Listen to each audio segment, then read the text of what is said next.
All right, welcome back to episode number 6 of the No Quarter Given podcast. I'm Jason Powers, Peter Blake. We're here to host. We got the Philadelphia Eagles coming up in week 6, Peter. Oh, baby. There's lots of history there, isn't there, Jason Powers? Woo! All the way back to 1979 with Ron Jaworski, up to the 2000s with all the playoff heartbreak, and then the Veteran Stadium, Rondé Barber. We're going to talk about John Gruden and all the ties with Gruden and the Eagles as well. So we have a full episode for you here to break down all things Bucs and Eagles. Agree. I'm ready to go. I've been ready to go with this game on Thursday night. Of course, Thursday night football with Jalen Hurts, but you're exactly right. So much history to talk about, Jason, when it comes to the Tampa Bay Buccaneers and Philadelphia Eagles. All right, so before we get to the game, before we get to last week's game against the Miami Dolphins, the quick recap, we got to hit on John Gruden with all the breaking news with John Gruden resigning as the head coach of the Las Vegas Raiders on Monday night, with all this, the scandalous emails that have come out in the last couple of days. Just your quick thoughts on that whole situation with John Gruden in Las Vegas. Sad. Yeah, sad, disturbing. It makes you mad because some of the comments you read, not only homophobic, race-related, women involved in that, naked cheerleaders from Bruce Allen from the Washington football team, which is why the NFL discovered it in the first place, doing an investigation with the Washington football team. And because he is associated with the Tampa Bay Buccaneers and winning Super Bowl 37, it's disappointing because now, instead of talking about the greatness of that team and what they did during that season, now people are going to focus on Gruden and these comments that are horrific. Yeah, no doubt about it. And as we're recording this on Tuesday night, the Bucs have just announced in the last couple of hours they are going to be removing John Gruden from the Ring of Honor. So that's going to be happening. I'm sure, but his name and all things John Gruden related will be removed by the stadium in the next day. Probably tomorrow morning there will be a crew out there doing all the necessary things to remove him from the stadium as well. So just a sad situation. All things considered. Obviously there's a lot of connection between John Gruden and the Eagles and the Bucs. He started his OC career with the Eagles, obviously with his days as the Buccaneer head coach. You got a lot of connections with players and personnel. The new coach in Oakland is Rich Bisaccia, who was part of the Gruden staff here. I would question, why is Rich Bisaccia being named the interim coach? Did he not probably been around Gruden when some of those comments were being made?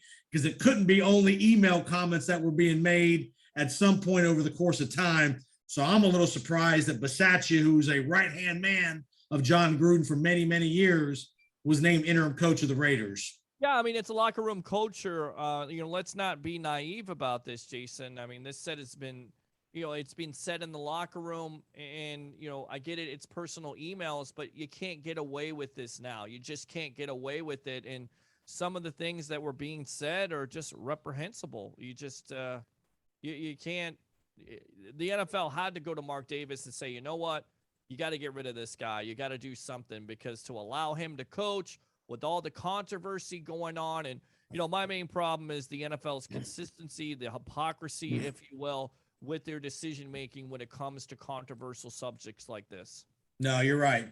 They've got to do a better job of, and again, John Gruden deserves what he's getting, no doubt about it. But whatever other people are involved in this Washington investigation, if they are caught saying things they shouldn't have said on email, they need to face the same punishment and the same consequences that John Gruden's facing. Yeah, no, I agree with that. And I think a lot of people will say, do you take out Warren Sapp because of the off the field issues?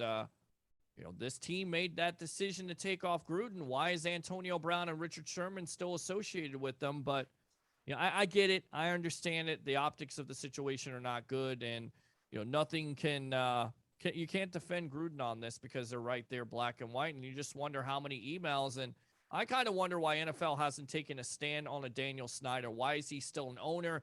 And if it takes this long and these type of emails to get him out, it's just a messy situation. It's a big time black eye for the National Football League, and they need to do something about it. And John Gruden is the person I didn't think was gonna, be the one that basically falls on the sword. But here we are. No, you're right. It's an unfortunate situation. All right, let's get to some more let's get to some more positive things. Yes. Buccaneers 4-1 on the season. A very emphatic 45-17 drubbing of the Miami Dolphins Sunday at Raymond James. Tom Brady with another tremendous performance, 5 touchdowns, over 400 yards passing. Looked great. Evans with 2 touchdowns. Antonio Brown with a big game. The running game was solid. The defense was solid. Your thoughts, Miami Dolphins, Tampa Bay Buccaneers 4-1. Look, it was close in the third quarter, right? I mean, 24-17. You were kind of, man, maybe Miami can get into this game, but then the Bucs blow them out. And once again, talking about the way that Tom Brady is playing at 44 years old, 15 touchdowns, 2 interceptions, completely amazing. Still has the arm strength. The offensive line did a great job. I thought this was a good defense, Jason Powers, especially on the back end. They could not defend Brown. They could not defend Evans and Godwin. And even we had an appearance of O.J. Howard. And the great thing about this win, last 2 wins here, you have balance to your offense with Leonard Fournette stepping up. No, it's not the VOV, the victim of volume, and Ronald Jones. It's Leonard Fournette. He is absolutely becoming a dependable option, and he's becoming the bell cow runner. I never thought I would say that for this Tampa Bay Buccaneer team. Two things to be concerned, not concerned, but a couple things. One, I like that Jamel Dean came back, played well, had an interception. That's going to help that secondary because it sounds like Carlton Davis and Murphy Bunting are still going to be out for a while. So you got Bunting, you got Richard Sherman. Antoine Winfield's going to be iffy whether he plays Thursday night, but if he doesn't play Thursday, he'll definitely play the following week. Yeah. One concern, Levante David hurts his ankle, not playing Thursday night, probably going to miss a couple of weeks. It's not the worst injury in the world, but it's an ankle injury. He's an older player. You never know how those are going to react. And Tom Brady had a little thumb issue where he banged his thumb on a helmet. Sounds like it's okay, but you never know if it swells up, another kind of hit like that. So that's just something to be aware of heading into Thursday night. And it's a short week, so you don't know how the Bucs are going to react. Of course, they've had their fair share of problems playing on prime time. It's not like the Philadelphia Eagles are a rollover. They just defeated the Carolina Panthers on the road. They have Jalen Hurts. The Bucs have their fair share of injuries. They may get Gronk back, but I doubt it. I think you rest him this game to give him that full 10 days until you play again on a Sunday. So you're a little bit concerned with the Brady injury, of course. He still is playing at a high level, but Levante David, being the heart and soul of this defense, if you will, the veteran presence with a high ankle sprain, it could be 6 to 8 weeks. We don't know. So that's a big time loss. And now Devin White and Kevin Minter are going to have to step into those shoes and play basically lights out. Not that Devin White can't, but the concern is at the end of the day, the coverage. So we'll see how these 2 linebackers can react without David on this team. And I think you'll see. I think you'll see KJ Britt, the draft pick from Auburn, get some opportunity at linebacker alongside Devin White. I think they want to see KJ Britt in action. I think they'd rather keep Minter as a kind of a swing linebacker as opposed to having to play the entire game. Plus, he's valuable on special teams. So I think you're going to see KJ Britt maybe a little more opportunity here early to see if he can prove to the coaches, hey, that he's ready to play. Yeah, and it's a situation where, look, you're going to have to prepare for it. It's a next man up mentality. We heard from Todd Bowles last week on the back end and the injuries on this team that guys got to step up and play. And look, nobody's going to feel sorry for this team. They're still the defending Super Bowl champions. They're still 4-1. And that Eagles team wants to give them their best effort, and they're going to do that on Thursday night. So we'll see how it works out with this Tampa Bay Buccaneer team if they can continue to put a W in the column here. All right, let's get to Philadelphia. The history of us and the Eagles goes back to 1977, our first regular season meeting. Randy Hedberg. I don't know who the hell Randy Hedberg is, but apparently he made his first start with the Buccaneers at quarterback. Remember, 76 and 77, there was a carousel of quarterbacks. Steve Spurrier, Parnell Dickerson, Randy Hedberg, those kind of guys. Not a good start for Randy in his one start, 70 yards passing against the Eagles in that 77 game. Things got better though. Doug Williams came in the mix. We finally make a playoff run in 1979. Yep. John McKay and the boys. They faced the Eagles in the divisional round. I remember that game as a young kid. Ron Jaworski came to Tampa Stadium, and the Tampa Bay Buccaneers get it done in the divisional round of the NFC playoffs. Yeah, 24-17 on the strength of Ricky Bell's power running, and of course that defense, which was top ranked that year. And I always go back to it. What could have been the Tampa Bay Buccaneers versus the Pittsburgh Steelers in that Super Bowl, both defensive units and everything like that. But you're exactly right. That game against the Philadelphia Eagles, it really shocked a lot of people because they thought the Bucs were just an expansion team, a flash in the pan. There was no way they could beat the Eagles, and they get it done 24-17 at the old Sombrero. With again, famous Ron Jaworski, Dick Vermeil was the coach.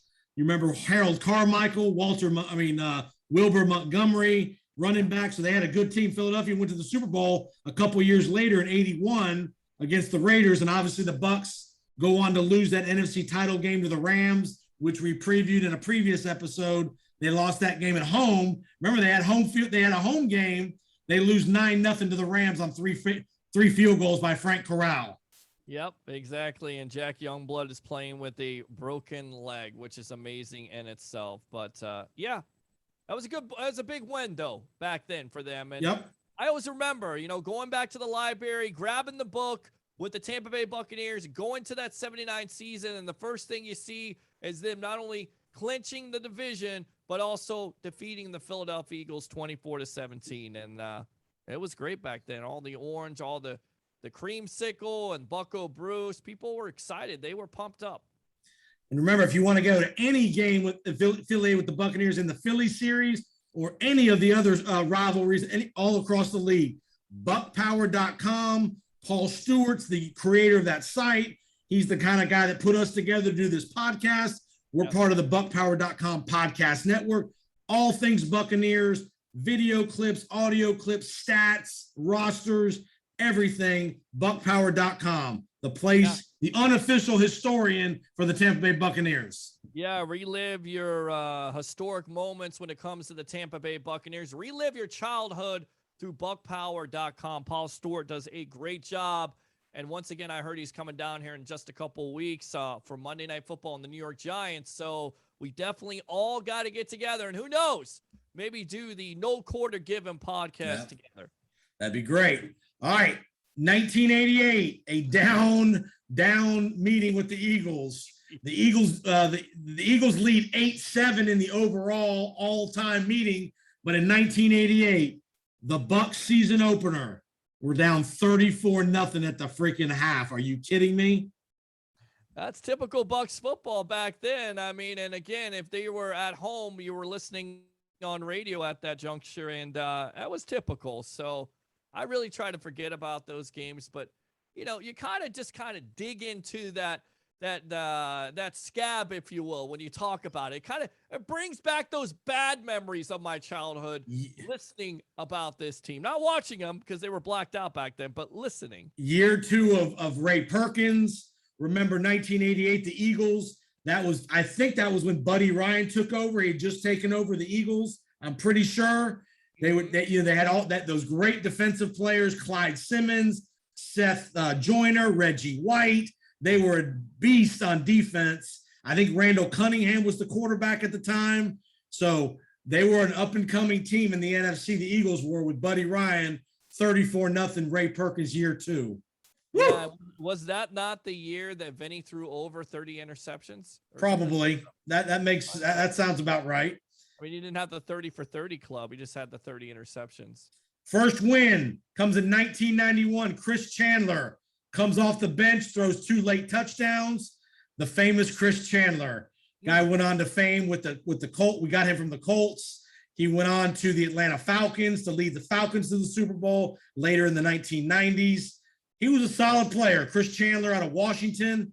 There was lots of hope out with Chandler. They had Chandler and Vinny Testaverde together. That was that whole era. They could never figure out what to do with Chris Chandler.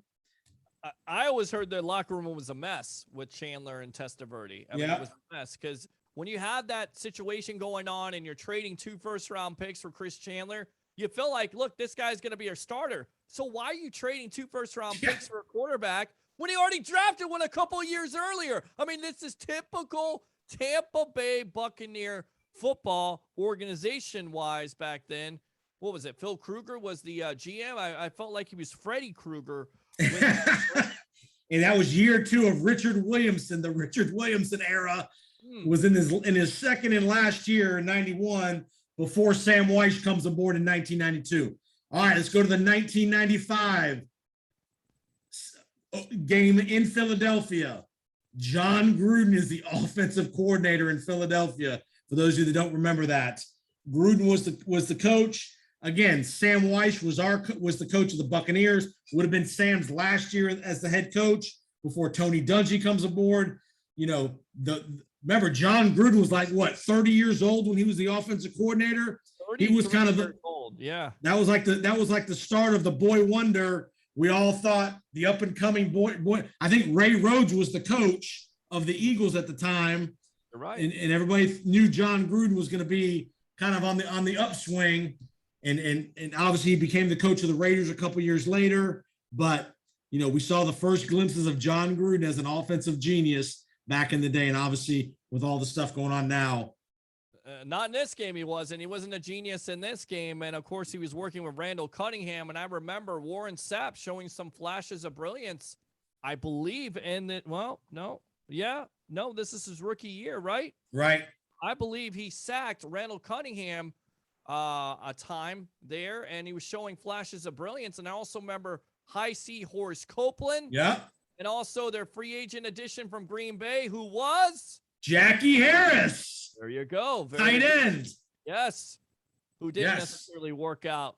All right. So we get to the late 90s. The Bucs Eagles are both on the incline. Playoff teams. Dungy's in charge. The Eagles with Andy Reid, Donovan McNabb. We go through all the playoff heartbreak. Dungy, Mike Shula.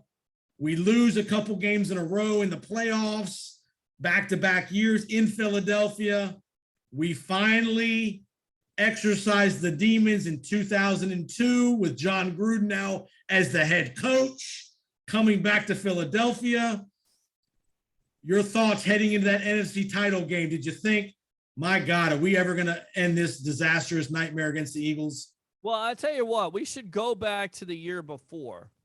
And I want to go back to that because I know we're going to spend 2002, but I remember the 31-9. And I remember feeling like this team is never going to beat the Philadelphia Eagles. It doesn't matter. In the postseason, they have no shot. And you heard the rumors that week that the Glazers were basically looking at Bill Parcells once again, because the Bucs flirted with them. They had flirtations with him in the early 90s when he left the New York Giants and was with NBC.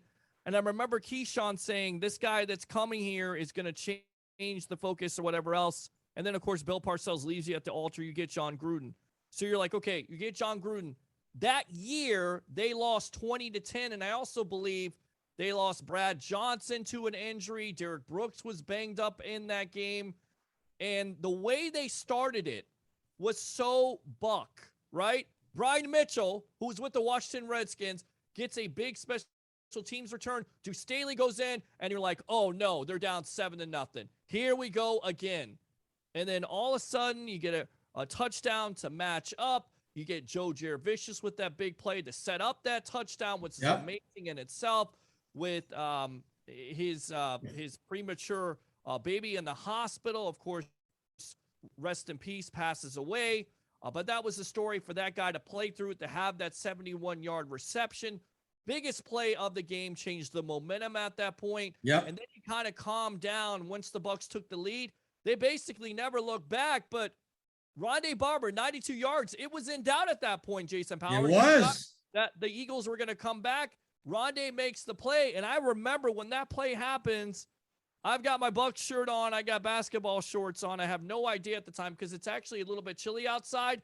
I'm running outside my house screaming like a maniac because at that point, It was over.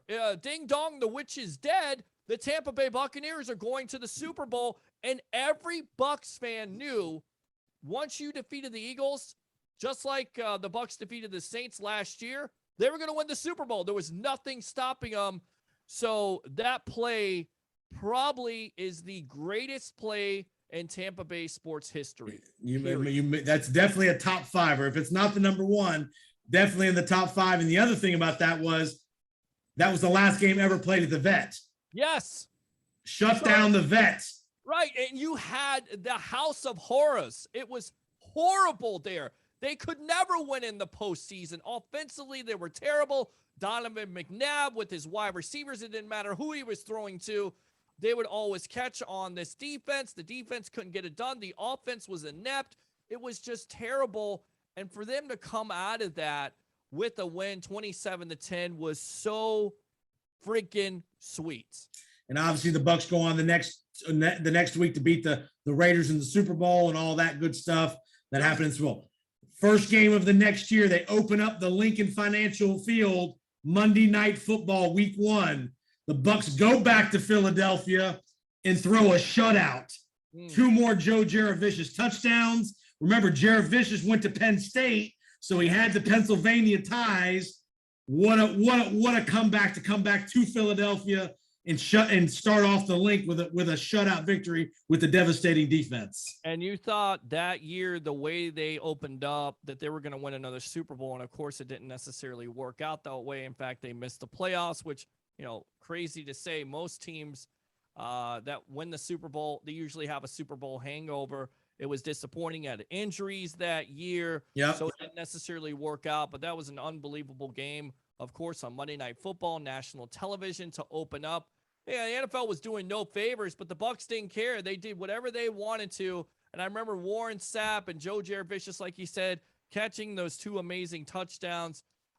His footwork. I mean, he was so underrated as a player. People talked about Keenan McCardell, as they should, Keyshawn Johnson, even Michael Pittman, but you definitely had to talk about Joe Jaravicious and what he meant to this team. So underrated. Perfect number 3 receiver. Perfect slot guy. Perfect. Reliable hands, was a blocker. Very similar to me to Chris Godwin. A little bit, very similar to Chris Godwin. On a lot of teams, he would have been a really good number 2 guy. But a perfect number 3 man in a terrible matchup for most teams' third corners. He absolutely worked in Gruden's offense, and you give Gruden credit for that because he got lots of free agents by the name of, again, Keenan McCardell, Ken Dilger, Ricky Dudley, Charlie Garner. Well, that didn't necessarily work out that year, but Michael Pittman, of course, getting rid of a Warwick Dunn, and Jaravicious from the New York Giants. How would the Giants let him out of that building? I will never know, but thank you very much, New York Football Giants, for letting him out of that building because he was special, and he had some special moments in Bucs history, especially against the Eagles. Let's go to 2006, the famous kick late. If you listen to the Powers on Sports podcast, you will hear the Gene Deckerhoff call. So you got to listen to my intro of the Powers on Sports podcast. The intro has the Gene Deckerhoff and Hardy Nickerson call of the 62-yard game winner in Tampa at the gun. Buccaneers win the game with Rondé Barber, 2 interception returns for touchdowns. Yeah, Rondé Barber had a special game. And, of course, you never would think that Matt Bryant, 62 yards, is going to hit this field goal. You're like, kind of like the other day when the Bucs try a 60-yard field goal with Bradley Pinion. There's no way. That season was terrible. The year before, they were division winner. After that, 2006, they weren't good, so that was the highlight of the year. And to see the ball go up, and you're like, no way. No way. And he's got the distance, and it goes through, and the whole place went crazy. And to hear Gene and Hardy Nickerson say, hallelujah, it was and the current Bucs analyst Dave Moore, who we both if you listen to all the broadcasts, obviously all the Bucs fans know Dave Moore is the analyst now with Gene. Dave was the snapper. He was the long snapper for that field goal. Beautiful. And I will never understand why the Bucs got rid of Matt Bryant, because he's not only one of the most consistent kickers for them, but in NFL history. And then of course they get rid of him, and their kicking woes start. And now, thank God for Ryan Suckup. But That's right. No, you're that, right. it was a disaster. So only a couple meetings here lately. They played in 15 and 18. The Buccaneers won both of those meetings. That was one was Lovie Smith, one was Dirk Cutter in charge. Again, the Bucs were not very good those years. The Eagles, have been up and down the last few years. Just your thoughts, just about the rivalry in general. To me, the playoff matchups are always the things I'm going to remember about this rivalry as we go through the years. Yeah, pretty much one-sided when it comes to postseason. But you go back to 2015, that's Jameis Winston's rookie year. You see flashes of brilliance, 5 touchdowns. Doug Martin running wild, Levante David making a big defensive play. And you're like, okay, maybe this guy, no interceptions that game. Wow. Jameis Winston, no interceptions, 5 touchdowns. Okay, they're going to do something. Of course, they finished off 6-10. And then Ryan Fitzpatrick that year, I'm in the press box, and I believe it's the first play of the game, Deshaun Jackson. And Fitzpatrick, those first 3 games threw for 400 yards. He was really on a roll. Yeah. Him and Deshaun Jackson that year had something special, especially against the Saints and once again against the Eagles. And remember that game, nobody was giving the Bucs a chance because weren't the Eagles but the year before the Super Bowl champions? And the Bucs defeat them as they go 2-0 to surprise the whole National Football League with defeating the Saints on the road and beating the Eagles at home. So there was definitely some good memories, and you had to hold on tight because that defense wasn't great, but they were good enough to shut down the Eagles that day. All right, so let's get to Thursday night. What do you see? Again, short week. I think that probably simplifies the game plan both offensively and defensively. To me, the key to the game is containing Jalen Hurts. You can't let him be a dual threat. Make him be a passer. You got to contain him with the pass rush. Make him throw the ball. Yeah, and then Devontae Smith is an impressive rookie at wide receiver, so keep an eye on that matchup. Who's going to cover him? Is it going to be Richard Sherman, Jamel Dean? And then on top of it, like you said, Hurts' mobility, the things that he can do. And that defense is pretty good. So that offensive line is going to have their work cut out for him. And once again, you got to protect the Tom Brady. But the Bucs, at the end of the day, even though it's a short week, should win this game pretty handily. Of course, Jason Powers, we know on Thursday Night Football, anything can happen, and it usually favors the home team. So we'll see. But I think the Bucs win this by 10 or at least 15 points. This offense is unstoppable. Even with the Brady injury, I think he's going to be effective, and it's going to come down to, once again, being balanced with Leonard Fournette. Most likely Leonard Fournette seeing the majority of the carries. For sure. And again, Eagles defense played really well against the Carolina Panthers. Carolina had really opportunities early in that game to blow that game open, and they couldn't do it. Sam Darnold did not play very well. But like you said, I think the Buccaneers, with their depth of receivers, the tight ends, the balanced attack, again, they do have a good front four. Fletcher Cox is good. Josh Sweat, a legitimate player. So if you don't let those guys wreck the game, you give Brady time, I think he'll carve up that Philadelphia secondary. Absolutely. I definitely think he can do that. And the underutilized Miles Sanders, who's a running back, who hasn't seen a lot of carries from that Philadelphia Eagle offense. Keep him in check. This run defense right now has been amazing. Miami did nothing. New England did nothing. That's where you start right there. You start with the running game, making them one-dimensional. And this is a quarterback who doesn't have a lot of experience, so it'll be interesting to see what Todd Bowles and this defense cooks up for him on Thursday night. Absolutely. All right, Peter, tell everybody where they can find you. Tell them about the pregame on Thursday night at Ducky's. Yes, pregame show live on NSPN from Ducky's Sports Lounge, 1719 West Kennedy Boulevard in Tampa. And, of course, it's the evolution of sports talk television. Do 3 things for me. Bring your passion. Bring your excitement. Just don't bring any nonsense. I'm your host, Peter Blake, giving you something to think about. Appreciate it, Peter. Thanks, audience, for checking us out. Remember, guys, subscribe, rate, and review the podcast for us. We'd love to hear some feedback. If you want to send us some feedback, you can send it on Twitter at JPostSports. Retweet forward our podcast links to your friends. If you're a Buccaneers fan, buckpower.com for statistics, video clips, audio clips. We're here every week previewing the Buccaneer opponent. Again, this week's the Philadelphia Eagles. Next week, we got the Chicago Bears coming to Tampa as well. Thanks for listening. appreciate it. I know it's a short week. We will have this podcast up. Check it out. No Quarter Given Podcast. I'm your host, Jason Peter Blake, saying so long, and we'll see you next week. Go Bucs.